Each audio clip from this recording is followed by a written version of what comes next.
Vê só, no encontro passado, tinha essas perguntas? No de catecismo? Tinha. Ou De a catecismo, gente tinha. lia primeiro as perguntas e depois ia pro catecismo? Geralmente é assim que a gente faz. Ok. Encontro passado, tá aqui, ó.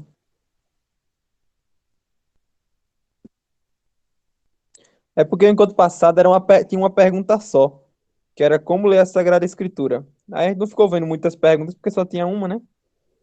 Entendi, tá. Mas esse encontro tem mais, tem 5 perguntas.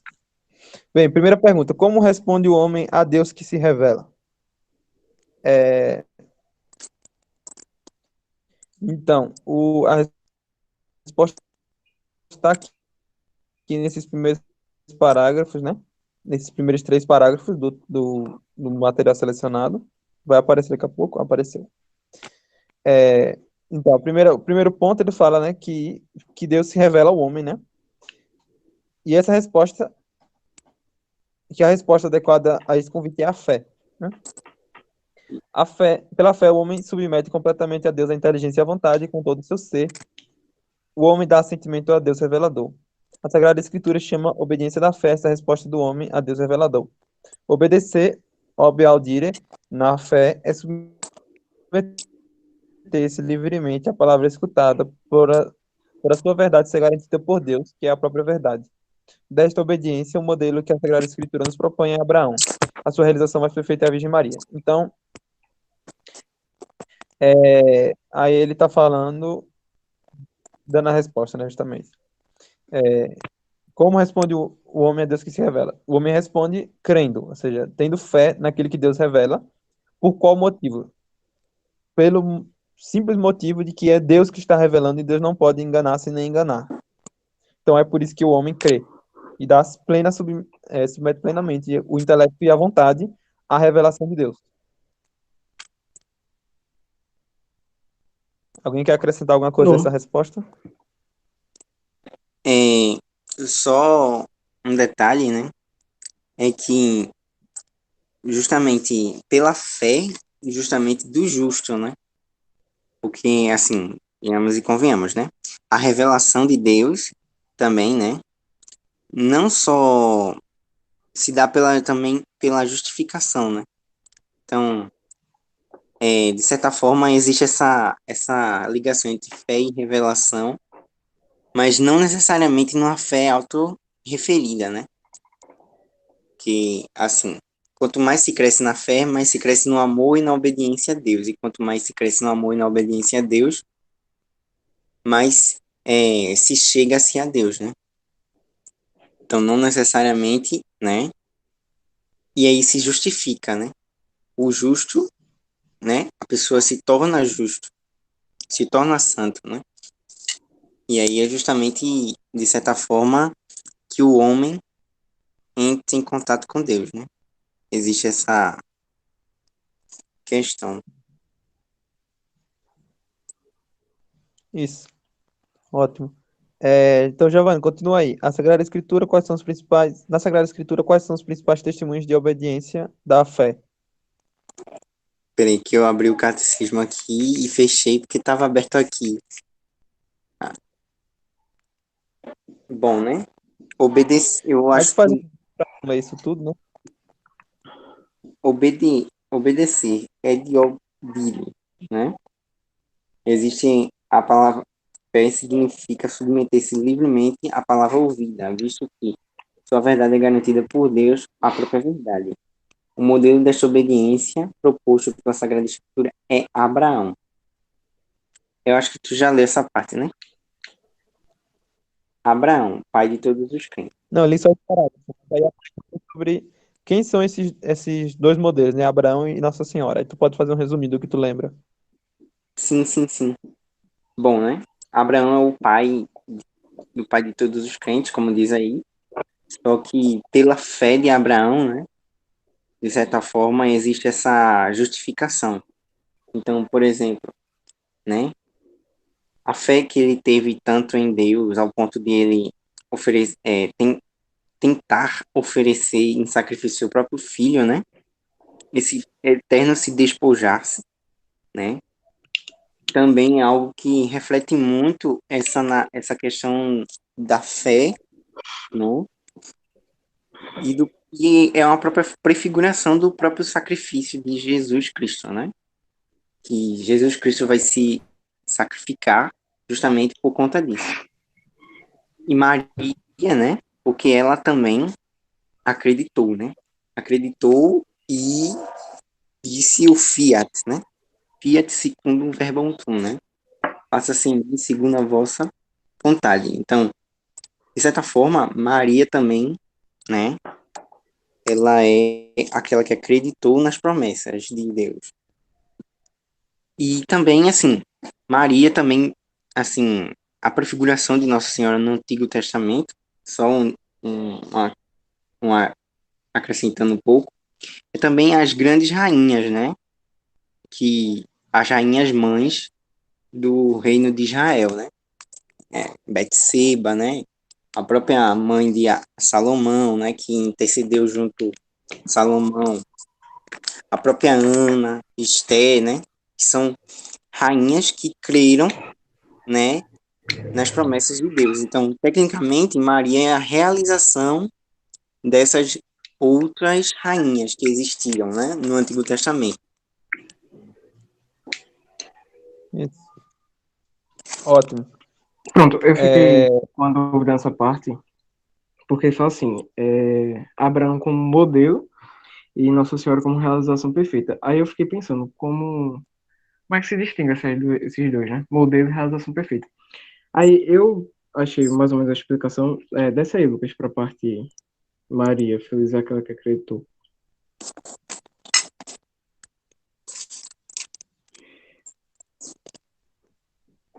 Pronto, aí no parágrafo 149 ele fala assim, né? Durante toda a sua vida, até a última aprovação, quando Jesus, seu filho, morreu na cruz, sua fé jamais vacilou. Aí eu pensei que ela sendo a realização mais perfeita, porque até durante a aprovação ela ensinou o fim. Eu queria saber se aí. José, Não, o próprio Magnificat, né, ele diz que Deus olhou para a pequenez da sua serva, né? Desde agora as gerações estão de nos chamar-me de bem-aventurado. Também tem essa questão, essa conotação, né? Que a própria Maria, né? Ela também fala já no Magnificat isso, né? Essa questão de que Deus não abandona, né? Os seus servos, né? Então, tecnicamente, né? Ela já acreditava desde o princípio, né? ô José Pedro, eu não consegui ouvir bem o que tu falou no final. Aqui pra mim travou. Eu falei assim que no parágrafo 149, porque na verdade minha dúvida é assim, eu quero saber o que é que distingue Nossa Senhora e Abraão, Abraão sendo modelo, Nossa Senhora a realização mais perfeita. Aí no parágrafo 149 eu achei mais ou menos a explicação disso, que é na primeira frase, que diz assim: durante toda a sua vida até a última aprovação, quando Jesus, seu filho, morreu na cruz, sua fé não, jamais vacilou. Aí eu queria saber se era essa relação entre a fé que permanece firme mesmo nas provações, que garante a ela esse título, né, assim, de uma realização mais perfeita da fé. É assim, não, Nossa Senhora teve a fé maior de todos, né? Maior que a de Abraão, maior do que todos os profetas e santos e todo mundo junto. Ela teve mais fé. É, agora, o Abraão, ele é um modelo por um ponto bem específico, né? Justamente por causa de algumas questões, principalmente a peregrinação dele, o sacrifício do filho, todas essas histórias. Mas Abraão também teve momentos de dúvida, né? Teve momentos que Deus disse, você duvidou, ou então Sara, né? Tem toda Ah, aquela tá. coisa, né? Não é uma realização perfeita, né? Ainda. Nossa Senhora não, é uma realização perfeita. Ela nunca duvidou, sempre, mesmo nas provações, como você falou, ela nunca duvidou e teve a intensidade, não só não duvidar, né? Mas também a intensidade da fé dela foi maior do que a de todo mundo junto. Todo o resto junto, né? Entendi. E ponto não cabe exceção a nosso Senhor Jesus Cristo, que nosso Senhor Jesus Cristo não tinha fé, né? Uhum. Então, sendo assim, ela também teve a maior de todas, em fé. Entendi. Exatamente.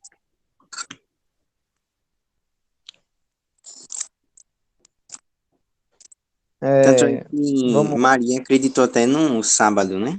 Quando o sábado muitos discípulos foram embora, né? Maria acreditou, né? Então, Sim, tecnicamente, ela acreditou na ressurreição. sim, ela tinha plena certeza da ressurreição. É, José Pedro pode responder a 27. O que significa de fato para o homem crer em Deus? A resposta que eu anotei está no parágrafo 150. Aí diz assim, né? Antes de mais, a fé é uma adesão pessoal do homem a Deus, ao mesmo tempo e inseparavelmente é o assentimento livre a toda a verdade revelada por Deus. Enquanto a adesão pessoal a Deus e assentindo a verdade por ele revelada, a fé cristã difere da fé numa pessoa humana. É justo e bom confiar totalmente em Deus e crer absolutamente no que ele diz. Seria vão e falso ter semelhante fé numa criatura. Então, a fé, nesse sentido, é uma adesão pessoal do homem a Deus, como diz aí, e um assentimento livre de sua inteligência a tudo que ele revela, porque vindo de Deus, como Lucas falou no começo, Deus não erra, nem se engana, nem engana ninguém, né? Porque ele mesmo é verdade. E é propriamente a fé em Deus é diferente de qualquer outra fé que o ser humano possa ter. Mas para baixo ele vai dar alguns exemplos aí sobre fé, enfim, né? Mais baixo a gente vê. Sobre a fé no matrimônio, etc. Mas a fé em Deus é diferente da fé que o ser humano pode ter em outras coisas. Porque só Deus é digno da fé que o ser humano deve a ele.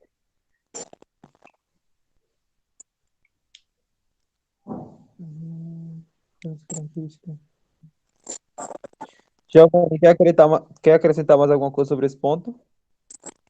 Eu acho que é importante acrescentar, né, que a fé, ela não se explica também por si mesma, né?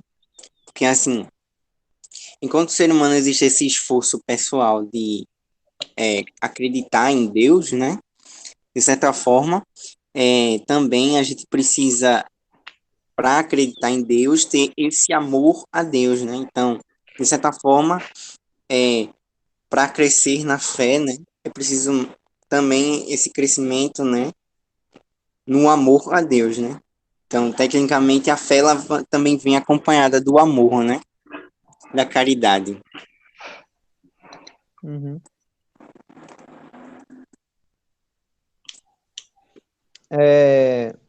Para a quarta pergunta, quais as características da fé? Eu quero ler a definição que ele dá bem bonitinha de fé no parágrafo 155, que vai resumir bastante coisa. E aí depois eu vou passar rapidinho pelos pontos que tem aqui no catecismo, né? Na fé, a inteligência e a vontade humanas cooperam com a graça divina. Então ele diz: crer é o ato da inteligência que presta o seu assentimento à verdade divina por determinação da vontade movida pela graça de Deus. Então, o primeiro ponto que ele vai trazer, né, é um ato de inteligência. Bem, quando você junta que é um ato de inteligência com a vontade, você sabe que é um ato humano, né? Então, esse é o primeiro ponto, é um ato humano, feito por um ser humano, né? Esse ato é feito por duas potências, né? Pela inteligência e pela vontade. No caso, é feito primeiramente pela vontade, pela inteligência, que presta assentimento, ou seja, reconhece como verdade aquilo que Deus revela, né? Por, por determinação da vontade, ou seja, a inteligência por si só não consegue perceber a verdade daquilo que Deus revela, mas a vontade ordena ao intelecto que creia. Por qual motivo? Qual é a motivação disso? A motivação é o fato de que Deus, que revelou, não engana nem engana ninguém, né? E a vontade movida pela graça de Deus, ou seja, a graça de Deus precisa atuar. iluminando a inteligência e sustentando a vontade para conseguir fazer esse ato de fé. Então, aqui tem os elementos principais, né? Então, que é uma graça, a gente já entendeu, que é um ato também. E aí ele fala, a fé e a inteligência, né? Primeiro, o motivo de se crer é a autoridade do próprio Deus revelador. Isso eu acho que já está bem claro, né, para vocês. A fé é certa, ou seja, ela não tem, como é que chama? Não precisa duvidar, não precisa ter medo de estar errado, né? Ela é completamente certa porque é Deus revelando, né? Mas a fé procura compreender, é outro ponto que ele fala, é uma forma de aperfeiçoar a fé, conhecer melhor aquela verdade que se crê, que é o esforço da teologia, né? Que também é um esforço que a gente está fazendo aqui no catecismo, um pouco, e mais no grupo de aprofundamento, né? Aí ele fala sobre a fé e a ciência, obviamente, fé e ciência não podem se contradizer, né? É basicamente isso o resumo desse parágrafo. A liberdade da fé, que eu já falei, como eu falei que é um ato da vontade também, né? Precisa da vontade. E a vontade pode vir ou não a fé, né? Já que o intelecto por si só não consegue ver a verdade daquele. A necessidade da fé, ou seja, ela precisa ser. É necessária para a salvação do homem. E ele fala sobre a perseverança na fé, ou seja, é necessário não só crer, mas permanecer até o fim da vida na fé para poder ser salvo. E por fim, que a fé é o início da vida eterna. Por quê? Se a vida eterna consiste em ver a Deus face a face através da luz da glória, né? Aqui na Terra a gente já tem um prelúdio, né? Um início disso através da luz da fé, que não é tão clara e tão perfeita quanto a luz da glória, mas já dá pra gente uma ideia do que será a vida eterna, né? É um início. Deixa eu ver se eu respondi mais. Ah, tá bom. O último ponto é porque não há contradição. Ah, alguém quer acrescentar mais alguma coisa sobre esse ponto? Quais as características da fé? É importante ressaltar, né, mais uma vez também, de que a fé também não é algo autorreferido, né? Que assim, muitas das vezes as pessoas confundem, né, os atos de fé como se fosse uma auto, eu vou me, ou seja, só porque eu acredito, então Deus existe. Não é só assim, né? Deus ele existe antes de eu ter fé. Então, de certa forma, existe essa questão, né? Porque para também a gente, né, tentar ver justamente o que realmente é a fé, né? E a fé, né, como o começo da vida eterna, é justamente essas experiências de acreditar também justamente que a gente tem aqui na Terra, né? Claro que aqui na Terra há uma imperfeição por conta do pecado original, tem uma série de questões, mas a fé, ela também é uma experiência que a gente tem do reino dos céus, né? Então, praticamente, existe essa questão. Para evitar também a gente ter essa questão, essa concepção de uma fé autorreferida. Então, porque eu estou pedindo, então Deus tem que me atender, né? Porque existe muito isso em algumas igrejas, né? Não vou dizer o nome, mas que essa autorreferência da fé, como se bastasse eu acreditar que Deus existe, né? Bastasse eu acreditar que eu viveria como um justo. Não é bem assim, né? O crescimento da fé se dá também nessa caridade aperfeiçoada que vai justamente na perseverança, né? E nas virtudes, né? José Pedro, quer responder aí o último ponto? Por que não há contradições entre fé e a ciência? Entre a fé e a ciência? Tá, pode ser. Põe aí no catecismo. Tá no 159, né, a resposta. Peraí. Uhum, Pode continuar, José Pedro, eu vou só responder meu pai. tá. Fé e ciência. Muito embora a fé esteja acima da razão, nunca pode haver verdadeiro desacordo entre ambas. O mesmo Deus que revela os mistérios e comunica a fé, também acendeu no espírito humano a luz da razão. E Deus não pode enganar-se a si próprio, nem a verdade pode jamais contradizer a verdade. É por isso que a busca metódica e em todos os domínios do saber, se for conduzida de modo verdadeiramente científico e segundo as normas da moral, jamais estará em oposição à fé. As realidades profanas e as da fé encontram a sua origem no só e mesmo Deus. Mais ainda, aquele que se esforça com perseverança e humildade por penetrar no segredo das coisas é como que conduzido pela mão de Deus, que sustenta todos os seres e faz que eles sejam o que são, mesmo que não tenham consciência disso. Então, esse parágrafo responde essa pergunta e tem alguns pontos interessantes. O primeiro está na terceira linha, que diz assim, né? O mesmo Deus que revela os mistérios da fé acendeu no espírito humano, ou seja, como obra divina, o ser humano e seu intelecto tem essa capacidade de conhecer as coisas criadas pela sua própria capacidade.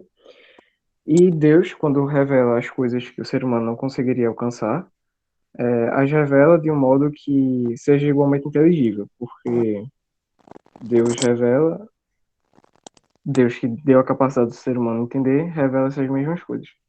E não pode se contradizer porque Deus, quando faz tudo perfeito. Aí, cadê? A outra parte.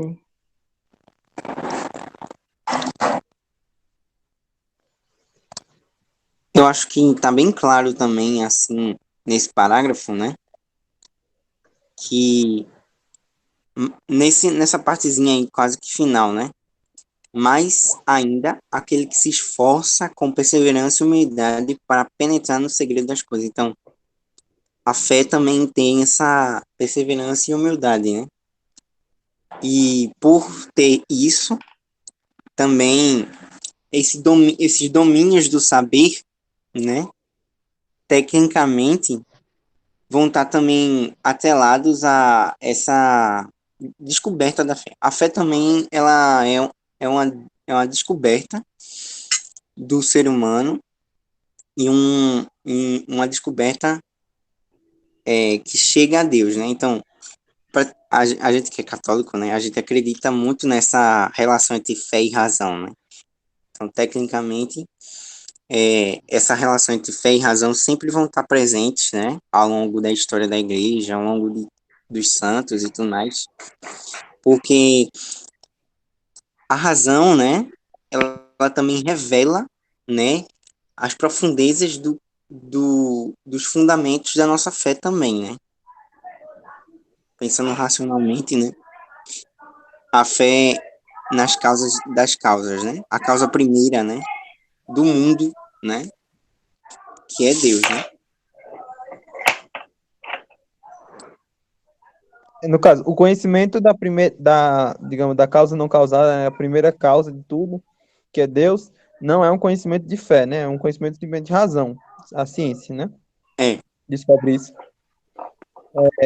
Mas no caso, por exemplo, dizer que ele é trindade, é ato de fé. eita. Mas existe também essa iluminação da fé, né? Zé Pedro, ia falar mais uma. Não. Com essa iluminação da fé, né? A fé que ilumina a ciência e a ciência que ilumina a fé, nessa relação, né? Que é entre fé e razão, né? É que existe essa compreensão, né? Que a gente chega à compreensão do que verdadeiramente é Deus, né? Porque, assim, vemos e convenhamos, né? São Tomás de Aquino, né? É muito, assim, o pensamento de São Tomás de Aquino é basicamente isso, né? Se resume em basicamente isso, né? Porque existe esse caminho racional que também, junto e aliado à fé, que nos conduz a Deus, né?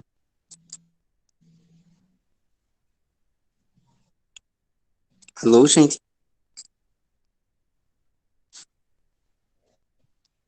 Gente? Oi. Ah, tá. Isso. Oi, oi, oi. Tô aqui. É... Oi, tá me ouvindo, não? Sim. Dá, mas eu pensei que em Vocês algum momento querem você ler mais estava. alguma coisinha para aprofundar, para completar? Eu acho Não, que é por mim tá de boa. importante. Por mim tá de boa já. Como? Eu acho que é importante ressaltar aí, né, nessa parte de fé em ciência, né, que assim, muitos padres ao longo da história da igreja, né, a igreja católica foi muito importante para a ciência, né, propriamente dita, né. Então, basicamente não existe essa contradição entre fé e ciência, né. A gente na igreja católica a gente teve um padre que afirmava a existência do Big Bang, né? Foi o padre que estudou assim, astronomia, estudou física, né? Então, assim, que é padre Lamettrie, né? Então, basicamente, não existe essa contradição entre ciência e fé, né? Ao mesmo tempo que a fé, ela é um caminho para chegar a Deus, né? A ciência também, ela está imbricada nesse caminho, né? A ciência é um dom do Espírito Santo, né? Enfim. Não, calma. O dom do Espírito Santo chamado ciência não tem nada a ver com Claro, obviamente. ciência. Assim, tem alguma coisa a ver, mas não é a mesma coisa que uma ciência. Enfim, eu confundi. Não tem muito a ver, mas de certa forma, assim, a fé, ela também é iluminada pela ciência. Claro, a ciência racional, a ciência que também é iluminada pela fé, né? Porque existe essa relação, né? Um ilumina o outro, né? Digamos, a ciência pode servir à fé, né? Sim, Não prestar ajuda, porque no sentido de que a fé em si não precisa disso, né? é A claro. fé tem um conhecimento mais certo do que a própria ciência. Mas a ciência ajuda no sentido de remover alguns obstáculos, ou seja, algumas coisas que poderiam levar a gente a duvidar. Sim, sim, sim.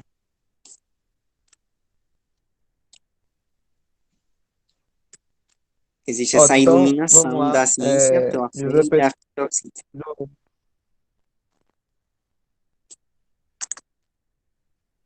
Podem falar, gente. isso. José Pedro, vamos fazer aí a oração? Vamos. Vamos fazer. Não, já, para mim já acabou. Oi? Tá bom. De modo, prestados como estamos de tais benditas testemunhas, desvencilhemos-nos das cadeias do pecado. Corramos com perseverança ao combate proposto. Com o olhar fixo no autor e consumador de nossa fé, Jesus.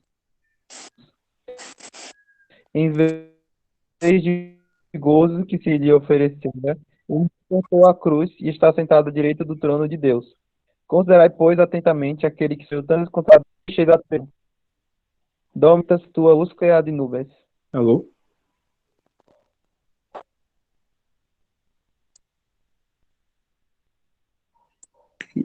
Tu já falou? Foi porque travou. Oi, estou esperando a resposta.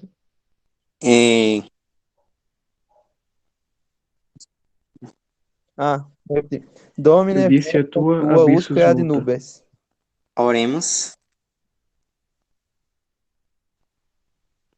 Oremos, Deus nobis, eternitatis aditum glorificatione Christi et Sancti Spiritus illustratione reserassi conced quas vult tanti doni perticeps devotio nostra proficiat et ad fide transferamur aumentum.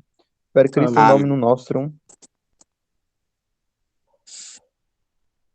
Domine exaudi oratione mea. Domine exaudi. Ad clamor meus audite veniat. Benedicamus Deo Dominum. Deo gratias. gratias. Fidelium anime per misericordiam Dei et quiescent in pace. Amém. Amém. Então, ótimo. Vou tirar a gravação. Eu tenho uma dúvida, Lucas, depois tu me esclarece. É Pode sobre. falar. É Fale logo. sobre É sobre onde está